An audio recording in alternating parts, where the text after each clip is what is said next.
ঘন্টা পর আমি জানতে পারছি আমাকে পাঁচটা খোপা দিতে আসে, বলছে কাকিমা যদি আমার ছেলে অসুস্থ হয়ে গেছে। তারপরে আমি যাইয়ে দেখি আমার ছেলে নাই হসপিটালে। আমি হসপিটালে নিয়ে গেছে, যাই শুয়ে রাখছে ডাক্তারের কাছে, ডাক্তার না আমার ছেলে এখানে শেষ হয়ে গেছে।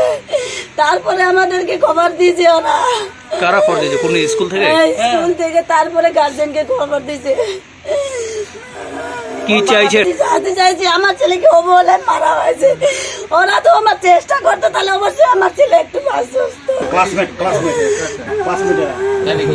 তাহলে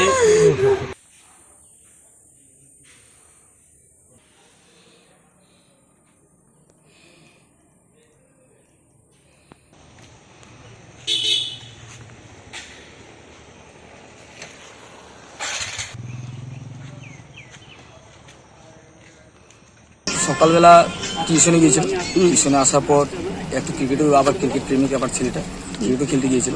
তো খেলার পর আসে ও শারীরিক একটু অসুস্থ ছিল, একটু অল্প হালকা জ্বর টর হয়েছিল। তো স্কুলে গিয়েছিল, যে টাইমে স্কুলে যায়, তো মিড ডে মিল খাওয়ার সময় লাইনে দাঁড়িয়েছিল। তো সে সময় একটু অসুস্থ বোধ হয়ে ওখানে কিন্তু অজ্ঞান হয়ে গিয়েছিল।